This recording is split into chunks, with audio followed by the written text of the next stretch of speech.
కాంగ్రెస్ పార్టీని కోరుతున్నాం. లేకపోయినట్టయితే ఖచ్చితంగా ఏ నిరుద్యోగులైతే మిమ్మల్ని అందలం ఎక్కించిర్రో అధికారంలోకి తీసుకొచ్చిండ్రో డెఫినెట్గా కాంగ్రెస్ పార్టీని నిట్ట నిలువున మళ్ళా కూల్చబోయేది పడగొట్టబోయేది రాబోయే ఎన్నికల్లో ఈ నిరుద్యోగులు అనేటటువంటి విషయాన్ని కూడా ఈ సందర్భంగా నేను గుర్తు చేస్తూ ఉన్నా. ఇప్పటికైనా దుర్మార్గపు ప్రచారాలు దుష్ప్రచారాలు తప్పుడు పద్ధతులు తప్పుడు పనులు మానుకోవాలని చెప్పి నేను కాంగ్రెస్ పార్టీ నాయకులను కూడా కోరుతా ఉన్నా. వాళ్ళ న్యాయమైన డిమాండ్లను ఆలకించండి. గతంలో అవి ఏం కొత్తవి కావు, గతంలో మీరు చెప్పినాయే. వాళ్ళ న్యాయమైన డిమాండ్లను ఆలకించండి, వినండి. వాళ్ళు కోరినట్టుగా మీరు గతంలో చెప్పినట్టుగా వాటిని నెరవేర్చే ప్రయత్నం చేయాలని చెప్పి మేము కాంగ్రెస్ ప్రభుత్వాన్ని డిమాండ్ చేస్తూ ఉన్నాం.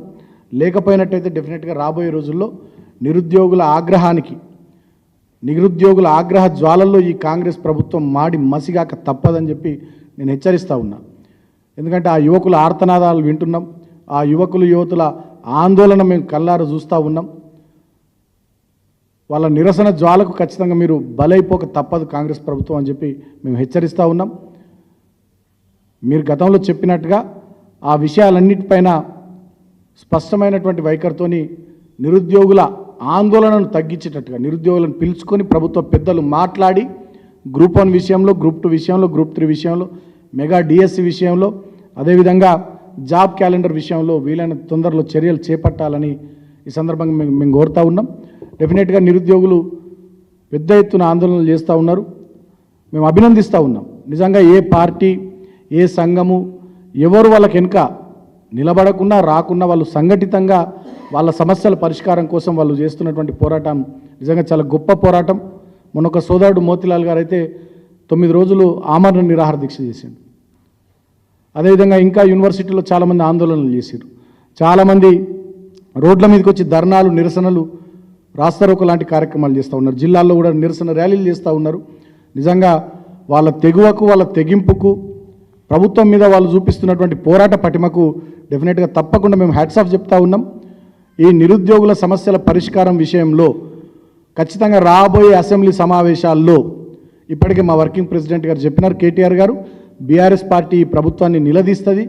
ఈ ప్రభుత్వాన్ని డెఫినెట్గా వాళ్ళు చేస్తున్నటువంటి తప్పుల్ని అసెంబ్లీ వేదికగా ఖచ్చితంగా గట్టిగా ఎండగడతామని చెప్పి మా వర్కింగ్ ప్రెసిడెంట్ కేటీఆర్ గారు కూడా చెప్పడం జరిగింది. కాబట్టి ఖచ్చితంగా ఈ ప్రభుత్వాన్ని విడిచిపెట్టే సమస్య లేదు. అది ప్రజాక్షేత్రంలో అయినా అసెంబ్లీ వేదికగా అయినా డెఫినెట్గా బీఆర్ఎస్ పార్టీ కాంగ్రెస్ ప్రభుత్వం ఇచ్చినటువంటి మాట నిరుద్యోగులకు సంబంధించి నిలబెట్టుకునేదాకా బీఆర్ఎస్ పార్టీ కాంగ్రెస్ పార్టీ ఈ ప్రభుత్వం వెంటబడతామని చెప్పి కూడా ఈ సందర్భంగా నేను హెచ్చరిస్తూ ఉన్నా. మరి గతంలో చాలామంది పెద్ద మనుషులు ఈ నిరుద్యోగుల ఆందోళనలో ముందు కురికి మరి చాలా కార్యక్రమాలు చేశారు. ఇవాళ వాళ్ళు ఒక్కరు కనబడతలేరు. కోదండరామ్ గారు ఏడమన్నారు, ఆకునూరు మీరులు ఏడ తిరుగుతుండో, ఇంకొక ఆయన వాళ్ళంతగా వాళ్ళ పేర్లు ఎందుకని వాళ్ళంతా ఏడున్నారో ఏడ తిరుగుతున్నారో నిరుద్యోగులు అడుగుతున్నారు. నేను వీడియోలు చూస్తూ ఉన్నా సోషల్ మీడియాలో. వాళ్ళు ఎందుకు రేవంత్ రెడ్డి ప్రభుత్వాన్ని ప్రశ్నిస్తలేరు అంటే మీకు ఉద్యోగాలు వచ్చినాయని చెప్పి ప్రశ్నిస్తలేరా? మీకు ఉద్యోగం రాగానే నిరుద్యోగులను పక్కన పెట్టేస్తారా? భారతదేశంలో 28 రాష్ట్రాల్లో 10 సంవత్సరాల కాలంలో ఏ ప్రభుత్వం ఇవ్వని ఉద్యోగాలు ప్రభుత్వ రంగంలో మా ప్రభుత్వం ఇచ్చింది. 1,88,000 పైచిలకు ఉద్యోగాలు ఇచ్చింది. ప్రైవేటు రంగంలో including everything, including all sectors 24 లక్షల మందికి ఉద్యోగ ఉపాధి అవకాశాలు తెలంగాణ ప్రభుత్వం వచ్చిన 10 సంవత్సరాల కాలంలో వచ్చింది.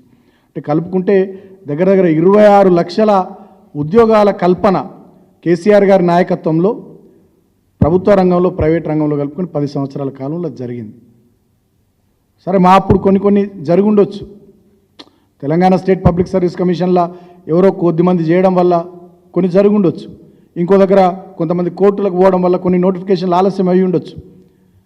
ఇంకా కొన్ని సంఘటనల వల్ల కొంత భర్తీ ప్రక్రియ అనుకున్నంత వేగంగా జరగకపోవచ్చు. కానీ మా చిత్తశుద్ధిలో కానీ మా ప్రయత్నంలో కానీ ఏనాడు కూడా లోపం లేకుండే.